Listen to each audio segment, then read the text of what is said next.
I just want to do a really quick review of this game.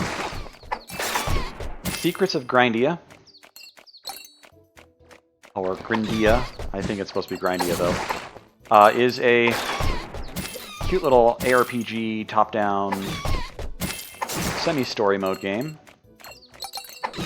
You go around killing things, and occasionally they will drop a one-time pickup of cards.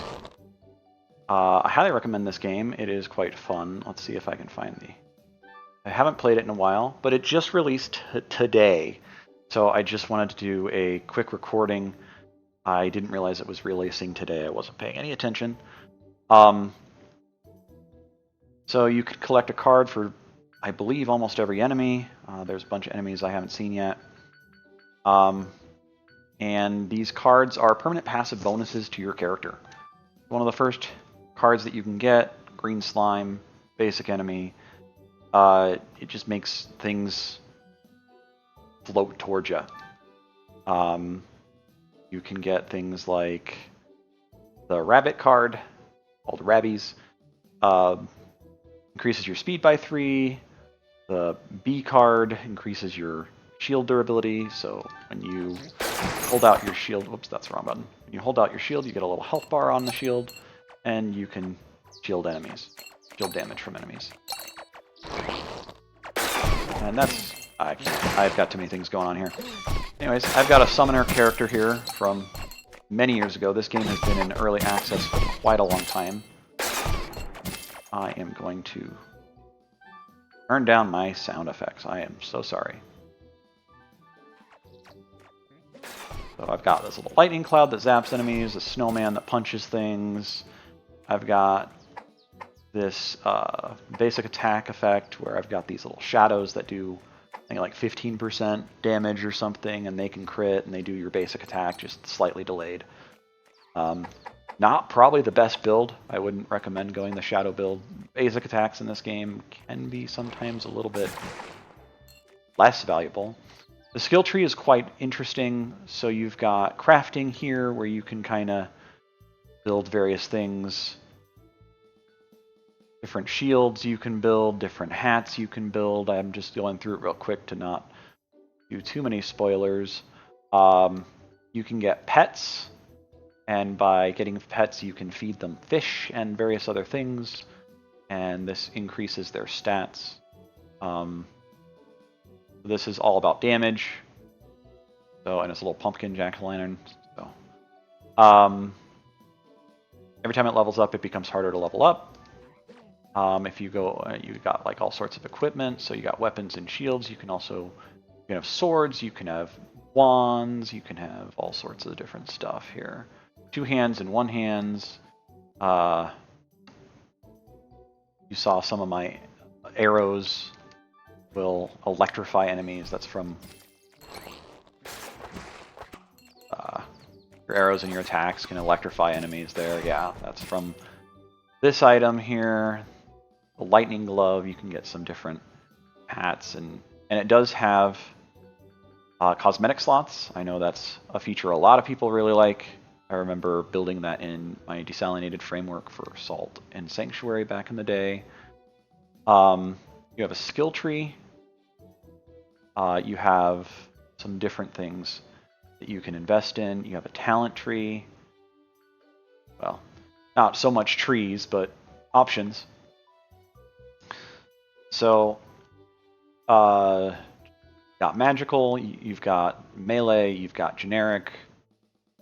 So you can do stuff like when you block, you gain extra energy, quicker reflexes if you're struggling with perfect guard by blocking. You can get a perfect guard and it will do a bunch of different things. One of the things is it will automatically charge up your abilities. So let's go look at some of these. So if you look at this, let's look at something more interesting. Fireball. If you use the fireball, you can just use a quick cast. You can upgrade it, and it has charges. So the longer you hold the button, the bigger it gets, and you have to upgrade it with skill points. Something really interesting in this game is, look at this cloud thing, is you get silver skill points and you get gold skill points. Or at least that's what I call them. So up to level 5, you can do with regular skill points, silver skill points. And then after that, you need gold skill points, which you only get every so many levels. I think it's like every 2 levels or something like that. So this allows you to kind of do smaller specs, specializations into other things. This character is more of a summoner. So this snowman, I'm not going to read all that text, has a health pool, it goes up, and then it gets bigger and has more abilities. So when it's small, it's just this kind of little fluffy snow cloud thing. And when it's bigger, it's this thing. Big old muscular looking snowman. The game's pretty cute. The game's pretty fun. Some areas of it do get a little bullet hell. So if that's not your style, and I'll be honest, it's not my style most of the time. It's not the worst in the world for bullet hell because you can shield and you can. I've got like a bubble I don't have the energy for. I'll turn off one of my abilities here. You can do like little bubbles and all sorts of stuff. But yeah, so some generic stuff. So there's my little barrier bubble. It just lasts for a few seconds. I think it's like 10 seconds, 15 seconds or something. You can make enemies attack you. You can do some different things. Reaper's Blade is weird.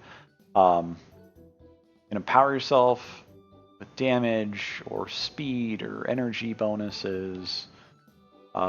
This character has a lot of skill points, so it's leveled up quite a few different things. Like a little dash here. So here's the quick cast is this, and then if I charge it up to silver, it does that. So, a lot of little story dialogues. It does not take itself too seriously. So if you want a super serious game, probably not the game you want. Definitely reminiscence of a little bit of more Game Boy, Super Nintendo stuff. And yeah, I'm just gonna say it's a great game, and give it 2 thumbs up, 5 stars, whatever you want to call it. I don't think a game needs to be perfect to have a good score, from me at least. So yeah, check it out. It's on Steam. It just came out today, the 29th of February. Not a day that you can celebrate very often, especially for the release or an anniversary of a game. But yeah, it's got a lot of different things, and of course, I have to show this off last of all. As with any indie game or just retro game, you have to, of course, have fishing. Oh, I don't have the fishing hook equipped. But anyways, you can go to certain places and just fish. And then you can feed those fish to your pet, which just gives you static passive bonuses. And you can do some other stuff with the fish. You get prizes for fishing out a lake or a pond of every unique fish. There are some different secrets in the world. Of course, the game is called Secrets of Grindea. So, yeah, two thumbs up. Check it out. Oh, and it has multiplayer, supports up to 4 people. I believe there are 2 difficulties. One is normal. You can upgrade that in the options. It is a little bit more difficult if you're playing solo. I believe co-op is by default the hard mode. So if you have 2 or 3 people, it can get pretty chaotic. It's in a good way. It's really fun. I've played it multiple times with some friends. I have not beaten the newest area, the final area that was just released this month. But I've played the arcade a bunch. The arcade is, in my opinion, very difficult. More of a roguelike kind of effect. Can be really fun, but very challenging for someone like me who is not very good at not getting hit in this game. So I'll leave it at that and turn it all off.